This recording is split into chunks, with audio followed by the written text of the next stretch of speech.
साधन क्रम को बतलाते हुए मैंने तुम्हें एक बात समझाई थी कि मनुष्य को क्रियाशील रहना चाहिए। हमारा शास्त्रीय सिद्धांत है पूर्वन्नेवेह कर्माणि जिजीव से क्षतज्ञ समा एवं तय नाद्यते तोस्ति न कर्म लिखते नरी। एक सिद्धांत की बात ये समझाई गई है, मनुष्य को 100 वर्ष की जिंदगी कर्म करते हुए व्यतीत करनी चाहिए।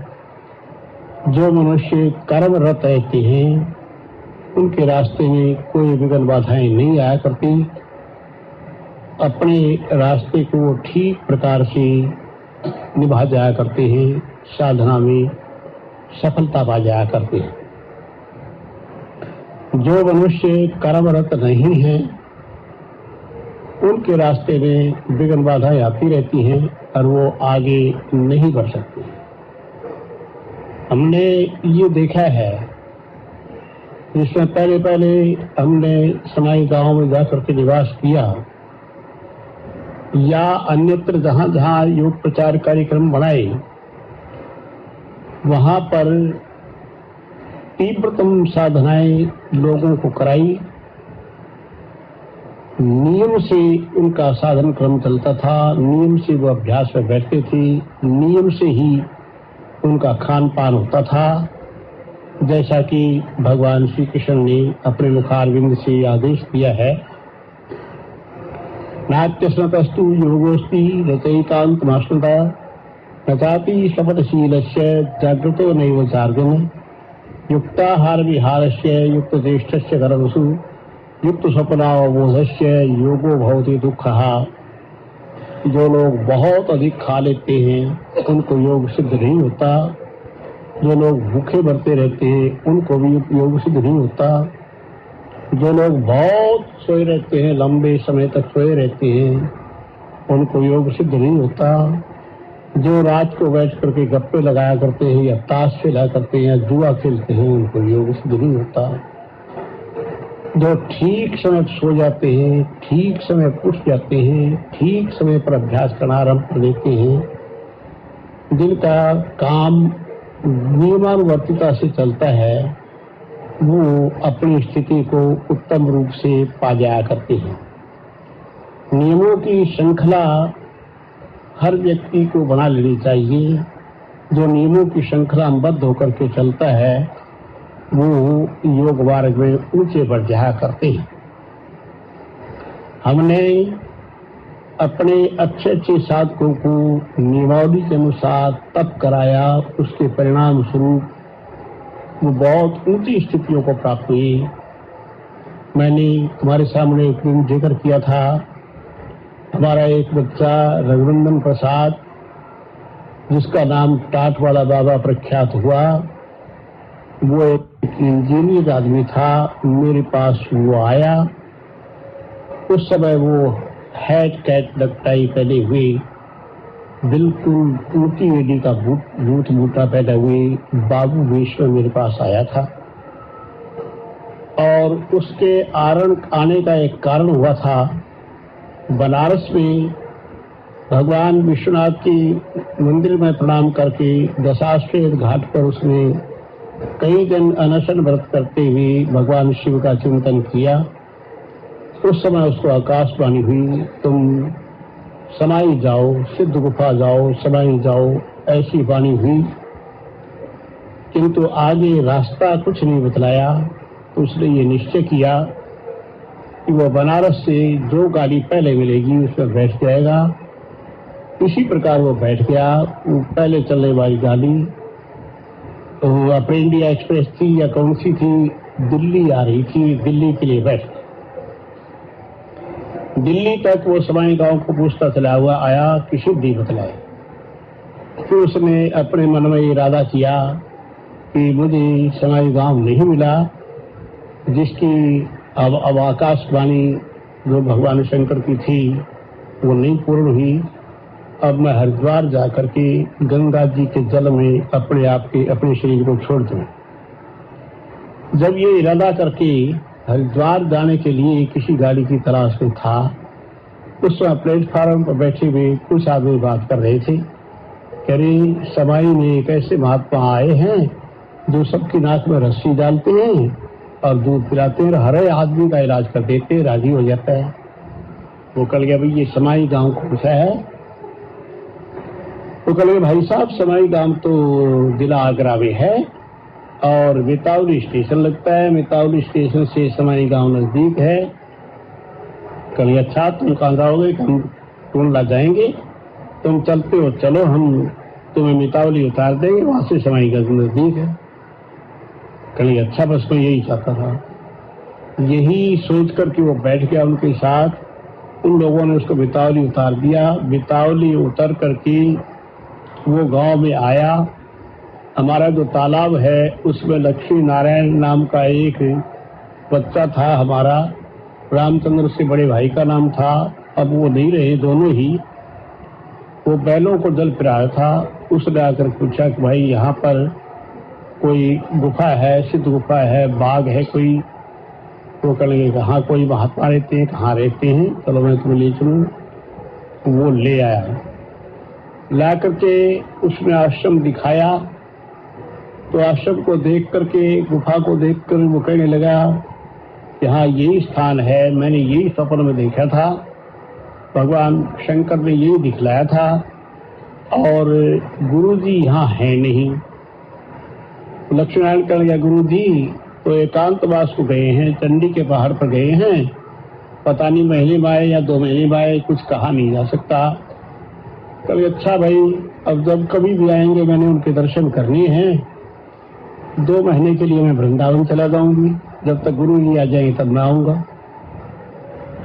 इतनी बातें वो लोग कर रहे थे तो अकस्मात में उसी समय पहुंच गया। चंडी के पहाड़ पर मैंने तीव्रतम बड़े बड़े एकांतवास किए, जंगल में रह करके। पिछली बार हम चंडी के पहाड़ पर गए थे, वहां जाकर ऊपर जाकर के अपना पत्थर देखा जिस पर मैं सोया करता था रात में। वो पत्थर हमें अब नहीं मिला, तोड़ लिया लोगों ने, वहां मकान बना लिए नीचे की तरफ। तो खैर चंडी के पहाड़ से मैं एकांतवास करके वहां लौटा तो ये लक्ष्मी नारायण और वो रघुनंदन प्रसाद दोनों बैठे थे। गुफा थी, किवाड़ हमने लगवा दिए थे, किवाड़ उन्होंने बंद किए हुए थे और कुछ नहीं था। ये कमरे वगैरह तो अब बन गए हैं, पहले कुछ नहीं था। किवाड़ गुफा से एक झोपड़ी मेरी रहती थी। बस मैंने अकस्मात किवाड़ खोले तो वो जो ब्राह्मण बालक लक्ष्मीनारायण बैठा था उसने मुझसे कहा केवल मात्र इस बात के लिए कि देखे ये पहचानेगा कि नहीं। मुझसे कहा क्यों भाई साहब, आप भी गुरु जी के दर्शन के लिए आए हैं, ये भाई साहब भी गुरु जी के दर्शन करने आए हैं और गुरु जी तो एकांतवास तो गए हुए हैं। मैंने कहा हाँ भाई हम भी गुरु जी के दर्शन करने आए। तो मैंने ये कहा, मैंने कहा आए तो हैं भाई। इतनी बात कहने पर वो रघुनंदन प्रसाद ने मुझे पहचान लिया। पहचान के वो कहने लगा कि गुरु जी यही हैं, दर्शन करने नहीं आए, यही है, आए हैं ये। तो लक्ष्मण कहे नहीं ये तो दर्शनार्थ आए, नहीं यही है। खैर रघुनंदन प्रसाद ने मुझे प्रणाम किया। बाद में मैंने भी कह दिया हाँ भाई मैं आया हूँ और मेरे मन में आने की हुई तो मैं आ गया। खैर 1-2 दिन के बाद उसने वो आगरे से सामान ला करके योग दीक्षा ली। हमने उसको योग दीक्षा दी और योग दीक्षा दे करके हमने उसको नियमावली बढ़ाई। पहले हम गुफा पर रख करके ही उसको नियमों पर चलाते रहे। मैं खाट पर सोया करता था, वो जमीन पर नीचे मेरे बराबर सो जाया करता था। पहले पहले जिस समय सवाई में प्रचार शुरू किया उस समय मेरे पास भी खाट नहीं थी, मैं भी नीचे ही सोया करता था। फिर वहां पर अभी भी है एक चंदीलाल ब्राह्मण, उनके किसी लड़के की शादी थी, उन्होंने खाट बनवा कर हमें दे दी। हम खाट पर सोने लग गए और वो रघुवेंद्र प्रसाद जी उत्तरपुत्र बराबर सोया करता था। निवाली उसकी हमने बनाई। प्रातः काल उठा करके उसको 2-3 घंटे के लिए हम ध्यान में बैठा देते थे। पहले मंत्र जाप करता था, फिर ध्यान में बैठता था, फिर उसके बाद फिर उठ जाता था, फिर 2 घंटे जाप करता था, फिर ध्यान में बैठता था। नियम ये बनाया था कि वो 2-2 घंटे मंत्र जाप करता रहे, उसके बाद फिर ध्यान में बैठ जाया करे। शाम के 5 बजे तक ये क्रम उसका चलता रहता था। फिर उसको मैं स्वयं भोजन बनाता था, अपने आप भोजन दोपहर को करा दिया करते थे। उसके बाद वहां पर रहते रहते, क्योंकि वो जमीन पर सोता था चबूतरे पर, उसकी बगल में एक सांप आग सो जाया करता था, जिससे वो बहुत डर गया। उसके फलस्वरूप उसको अपने कहा तुम गुफा के ऊपर सो जा करो। गुफा की छत पर वो सोने लग गया। वहां पर भी नीम की शाखाओं में चढ़ा हुआ सांप उसने देखा। कहने लगा गुरु जी ये तो सांप खतरनाक है, या नीम पर भी आ गया। तो उसके फलस्वरूप उसको हमने गांव में भेज दिया। एक हमारे बच्चे थे काशीराम पुजारी, उनके मंदिर में उसको छोड़ दिया। उनके मंदिर के बराबर में एक कमरा था, उसमें बैठ करके रघुवेंद्र प्रसाद ने अपना अभ्यास आरंभ किया। 3 महीने तक एक समय भोजन करके वो अपना अभ्यास करता रहा। उसके बाद 3 महीने बाद उसने बेल के पत्ते खा करके अभ्यास किया। फिर 2-3 महीने केवल लस्सी पी करके रहा, फिर जल पी कर रहने लगा। परिणाम ये निकला कि उसको वो सिद्धि शक्तिमान हो गया। उसके अंदर दूरदर्शन योग्यता आ गई। वो हजारों कोष का देखने की ताकत उसमें आ गई, हजारों कोष की सुनने की ताकत उसमें आ गई। उसने जिसको जो वरदान दे दिया वो सफल हो गया। इतनी ताकत उसके अंदर पैदा हुई वहां की तपश्चर्या के फलस्वरूप और नियमानुबद्ध चलने के फलस्वरूप। मैंने तुम्हें ये बतलाया था, युक्ताहार विहारस्य युक्त चेष्टस्य कर्मसु युक्त स्वप्नावबोधस्य योगो भवति दुःखहा। जो ठीक समय खा लेता है, ठीक समय सो जाता है, जिसकी हर हरकत ठीक ठीक चलती है, उनके लिए योग दुख विनाश हो जाता है। नियमावली पालन करनी। रघुवेंद्र प्रसाद की नियमावली हमने ऐसी बनाई जिसके फलस्वरूप उसके अंदर सिद्धि शक्ति आ गई। ये एक स्वाभाविक चीज है, तुम इस बात को समझो या न समझो। योग दर्शन हमें ये बतलाता है कायेंद्रिय सिद्धि अशुद्धि क्षयात तपसा। तप के द्वारा योगी को कायिक और इंद्रिय सिद्धि मिल जाती है, क्योंकि उससे अशुद्धि का नाश हो जाता है। तप के द्वारा योगी दूर दूर की देखने वाला बन जाता है, दूर दूर की सुनने वाला बन जाता है। ये बात रघुवेंद्र प्रसाद के जीवन के अंदर आई। उसको दूर दूर का देखने लगा, दूर दूर का सुनने लगा। एक और बात उसके अंदर आई, ऋतंभरा प्रज्ञा वाली। ऋतंभरा प्रज्ञा का अर्थ है ऋतम सत्यम विभर्ति, या सा ऋतंभरा। जो जिस बुद्धि के अंदर सत्य ज्ञान होता है वो ऋतंभरा प्रज्ञा कहलाती है। एक बार रघुवेंद्र प्रसाद वहां बैठा था। ये सफेदों वाले रामस्वरूप शास्त्री अभी तक जिंदा हैं, पर अब वो ज्यादा दिन जिंदा नहीं रहेंगे। वो योग दीक्षा लेने वाले थे। रघुवेंद्र प्रसाद ने उससे कहा शास्त्री जी जल्दी दीक्षा ले लो। वो कहने लगे क्यों महाराज, क्यों? कि दीक्षा ले लो, बाद में बतलाऊंगा। उन्होंने दीक्षा ले ली। 20 आदमी स्वामी गांव के उस समय थे वहां। कहने महाराज क्यों आपने जल्दी दिलाई? तो कहने लगे इस समय तुम्हारी स्त्री प्रसव कर रही है, उसके पेट से बच्चा बाहर आ रहा है और लड़का है, कल तुम्हें तार आ जाएगा। अब तुम सूतक में हो, अब तुम दीक्षा लेने के अधिकारी नहीं हो। लोग पीछे पड़ गए। उनका आपको कैसे ज्ञान हुआ? उसने कहा पहले तो मेरे मन के अंदर आया ही इसको सूतक होने वाला है। फिर मैंने आंख उठाकर देखा तो मैंने देख लिया कि इसकी स्त्री दर्द में कहरा रही थी। अब मुझे दिख रहा है कि उसके पेट से बच्चा बाहर आ गया है। उस लड़के का नाम अब वो रामसुख शास्त्री ने बीसा बीसा करके उसको पहले कहने लगे, पता नहीं यही नाम है, कोई और है? क्या? वैसे तो आनंद स्वरूप कहते हैं। हाँ, बीसी। तो फिर खैर वो बात बिल्कुल यथार्थ लिखी। लोगों ने पूछा आपको ज्ञान कैसे हुआ? उसने कहा पहले तो मेरे मन के अंदर आया कि बच्चा होने वाला है। इसको कहते हैं ऋतंभरा प्रज्ञा। ऋतम सत्यम विभर्ती या सा ऋतंभरा, जो सत्य को धारण करने वाली बुद्धि होती है वो ऋतंभरा होती है। और संप्रज्ञात समाधि की चौथी श्रेणी के अंदर ऋतंभरा, अस्मितानुगत समाधि के अंदर ऋतंभरा प्रज्ञा होती है, जो अभ्यास करता चला जाए। पहले ऋतंभरा, फिर उसके तप के फलस्वरूप उसको फिर उसने कहा, फिर मैंने आंख उठा करके देख लिया कि बच्चा हो रहा है। पहले मन में आया, फिर देख लिया, तो यथार्थ बात निकली। इसी प्रकार से उसने वहां पर जिस चीज को वरदान दिए वो सफल हुए।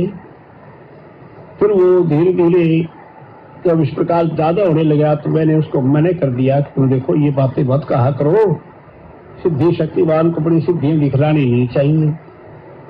उसने मुझसे कहा आप मेरा मान नहीं देख सकते इसलिए आप नाराज होते हैं। मैंने कहा मैं नाराज नहीं होता, ये मान तेरा नहीं, मान तो मेरा है। एक मेरे बच्चे का मान है तो मेरा ही मान है। खैर उसके मन के अंदर भावना ये आने लगी कि मैं यहां से चला जाऊं। फिर वहां पर एक साधु आया, तो दौलतराम अभी जिंदा मौजूद हैं, उनके सामने की बात है ये। उस साधु ने आकर की, मैं वहां था, वो भोजन करने के लिए वो वहां था, मैं काशीराम पुजारी के यहाँ भोजन करने गया। उस महात्मा ने आकर कहा महाराज जी कहाँ गए? उसने कहा महाराज जी भोजन करने गए हैं। कि कितनी देर में आएंगे? अभी आते होंगे। कि नहीं, उनका विचार बदल गया और शाम के 5 बजे तक वहीं रहेंगे, तुम बुला लाओ कि एक महात्मा दर्शनार्थ आए। वो मुझे बुलाने के लिए गया। मैं काशीराम पुजारी के मंदिर में बैठा था। उसने जाकर मुझसे बात कही कि महात्मा दर्शनार्थ आए हैं और उन्होंने मुझे बताया कि आप शाम के 5 बजे आएंगे। मैंने कहा हाँ भाई, मेरा विचार तो ऐसा ही था, आज यहाँ सत्संग चलाने का विचार था, किंतु चलो। जब मैं वहां गया तो मैं ये सोचता रहा था कि उस महात्मा को हम सम्मान के साथ अपने साथ बिठाएंगे, किंतु वो नहीं माना। उसने दंडवत प्रणाम किया हमें रास्ते में पड़ करके। उसके बाद गुफा के सामने खड़ा होकर के रघुनंदन प्रसाद से कहा क्यों तुम विश्वनाथ जी के हुक्म से यहाँ आए? उसने कहा विश्वनाथ जी के हुक्म से आया। कल अच्छा मेरा और इशारा करके कि यही विश्वनाथ जी हैं, इनकी आज्ञा पालन करनी चाहिए। कर दंडवत, जो तुम्हें यहाँ मिल गया है वो कहीं नहीं मिलेगा। कर दंडवत। 7 दंडवत प्रणाम कराई और फिर कहा अच्छा गुफा की परिक्रमा कर, दंडवत प्रणाम कर, वो भी कराया। उसके बाद ये दौलतराम वगैरह वहां थे, उन्होंने कहा कि महाराज आप कुछ भोजन कर लें। वो कह गया मेरा भोजन तो बहुत खड़ा है, यहाँ इतने पत्ते आपके तोड़ करके धतूरे के सब खा गया। कहे महाराज कुछ दूध वगैरह, तो लेट में वर्षा का जल पड़ा हुआ था, वो जल पिए मेरा दूध। ये कह करके वो महात्मा चल पड़ा। गांव के 20 लोग उसके पीछे गए, किंतु थोड़ी दूर तक तालाब तक जाकर के वो अंतर्ध्यान हो गया, किसी को नहीं मिला। ये उसने रघुनंदन प्रसाद को आज्ञा दी। साथ ये भी कह दिया कि तुम्हें तो यहाँ मिल गया है वो कहीं नहीं मिलेगा, किंतु तू क्रोधी है, अहंकारी है, तू चला जरूर जाएगा यहाँ से, ये भी कह दिया। और जाएगा तो तेरे को सख्त खतरा आएगा। कुछ दिन के बाद रघुनंदन प्रसाद हमारे पास से चला गया। एक पहाड़ के अंदर जाकर बैठा, वो पहाड़ ऊपर से टूट पड़ा, उसके नीचे दब गया। पहाड़ी लोग देखते थे, उन्होंने खोद खाद करके 2-3 दिन में उसको भीतर से निकाला तो एक आध श्वास आ रहा था, बड़ी मुश्किल से प्राण जाने वाले। खैर जिंदगी बच गई। फिर उसके बाद लौट करके आया, मैं पहचान भी नहीं पाया। मैंने कहा तुम कहाँ से हो? मैंने कहा महाराज तुम कहाँ से आए हो? कहीं महाराज मैं आपका बच्चा रघुनंदन प्रसाद हूँ, आप मुझे क्या पूछ रहे हैं? मैंने कहा अच्छा रघुनंदन प्रसाद तुम्हारी की क्या हालत है? कि महाराज वो महात्मा जो कह गया था गुरु जी वो थी, मैं तो मर गया होता, पहाड़ के नीचे दब गया था, मुश्किल से निकल सका हूँ। खैर वो फिर अलग अलग ऐसा रहता रहा। फिरोजाबाद में उसने आश्रम कायम किया, योग सिद्ध आश्रम उसके आश्रम का नाम है। अब वो 13 मई को उसका देहावसान हुआ। मेरा कहने का अभिप्राय केवल मात्र एक है कि उसने नियमानुवर्तिता से जैसे नियम हमने बनाए उसके अनुसार साधनाएं की और साधना के फलस्वरूप इतनी ऊंची स्थिति को प्राप्त हुआ। योग दर्शन हमें बतलाता है तपस्वाध्याय ईश्वर प्रणिधानानि क्रिया योग है। मनुष्य पहले तप करे और उस तप के अंदर वो अपने आहार विहार पर संयम करे, ब्रह्मचर्य व्रत का पालन करे, नियम से रहे, नैतिक व्यायाम करे। तप का फल उसको दूरदर्शन योग्यता आ जाएगी। यहाँ बनारस में हमारा एक लड़का विष्णु है, वो आया नहीं, मैं उसकी इंतजार देखता था, है तो इलाहाबाद का, वो बनारस में रहता है। हमारा एक प्राचीन साधु, अब वो शायद नहीं होगा, वो विष्णु कहता था कि वो साधु यूं दीवार के अंदर से देख के कह दिया करता था कि ये फलानी जगह का आदमी आ रहा है, इस दीवार से पर वो आ रहा है। उसने बचपन में प्रभु जी के चरणारविंद में दीक्षा ली थी। वो पहाड़ी था, प्रभु जी ने 5 महीने पर उसको नौकर रखा था, अल्मोड़े की तरफ का कहीं का था। तो नौकरी वो करता रहा, नौकरी करते करते उसने दीक्षा ले ली। दीक्षा लेने पर वो साधना करने लगा। वो ब्राह्मण बालक था, साधना करते करते इतना बढ़ गया कि उसको दूरदर्शन योग्यता प्राप्त हो गई थी। वो विष्णु कभी आएगा इससे हम पूछवा देंगे। तो खैर, कहने के बाद जो मनुष्य तप करता है, तपस्या में सबसे बड़ी बात ब्रह्मचर्य व्रत का पालन करे। दूसरी बात युक्ताहार विहार रहे। तीसरी बात ज्यादा बकबक झकझक न करे। और चौथी बात अपनी नियमानुवर्तिता का बिल्कुल पक्का रहे, उसमें कोई भी विघ्न बाधा आने न दे। फिर वो तप उसका पूर्ण हो जाता है, फिर उसको दूरदर्शन योग्यता आ जाती है। तप के साथ यदि मनुष्य स्वाध्याय करता है, अपने किसी मंत्र का जाप करता है, तो उसका परिणाम निकलता है स्वाध्यायादिष्ट देवता संप्रयोग है। ऋषयो मुनया सिद्धाश्चय स्वाध्यायशीलस्य दर्शन गच्छन्ति कार्यचास्य वर्तन्ते। ऋषि लोग, मुनि लोग, देवता लोग, जो मनुष्य स्वाध्यायशील है, स्वाध्याय करता है, उसकी आंखों के सामने जाया करते हैं और उसको वरदान वगैरह दे दिया करते हैं। जो मनुष्य पहले तप करेगा और फिर स्वाध्याय जारी रखेगा, उसका परिणाम ये निकलेगा, रजोगुण और तमोगुण खत्म हो जाएंगे, सतोगुण का पूर्ण विकास हो जाएगा। फिर क्या होगा? फिर प्रणिधान हो जाएगा, ईश्वर प्रणिधान। ईश्वर को आत्मनिवेदन, आत्मसमर्पण भावना तप और स्वाध्याय के द्वारा मनुष्य के अंदर स्वतः पैदा हो जाती है।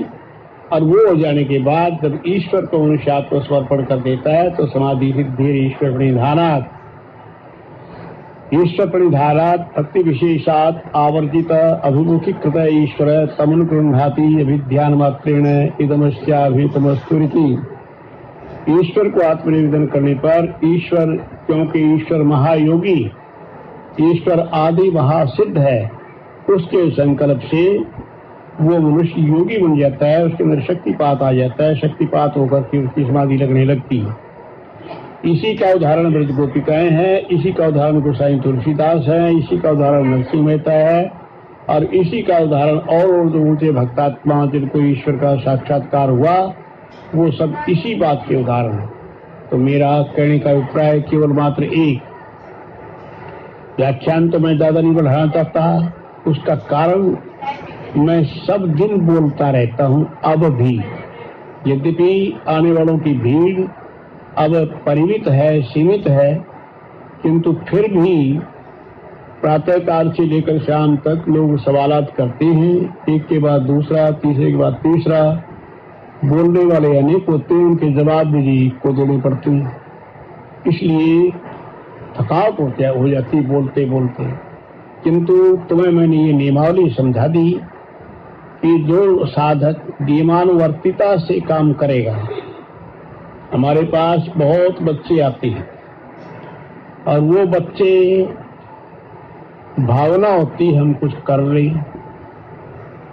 किंतु पड़े रहने से साधना नहीं बनती। साधना बनेगी गुरुदेव के कंट्रोल में हाथ में बंद करके नियमावली बनाएंगे गुरुदेव, तुम उस नियमावली का पालन करोगे। और तीसरी बात, भोग विलास को छोड़ना पड़ेगा। जो लोग ब्रह्मचर्य व्रत का पालन करके नियमावली का पालन करेंगे, उनके अंदर अवश्य शक्ति पैदा हो जाएगी, अवश्य ही बन जाएंगे। ऐसा नहीं कोई न बने। मेरे मन के अंदर ये विश्वास है ही नहीं कि कोई न बने, ये हो ही नहीं सकता। किंतु बनने वाला तो हो, अधिकारी तो हो। यदि एक व्यक्ति आकर के बातें बहुत करता है, तरह तरह के सवाल करता है, खिचड़ी का क्या फल निकलेगा, बजरौनी से क्या हो सकता है, बजरौनी क्यों करनी चाहिए, यूं नहीं करनी चाहिए। आज के लोगों ने बजरौनी को भोगियों की क्रिया बना रखी, भोगी विलासी करते हैं।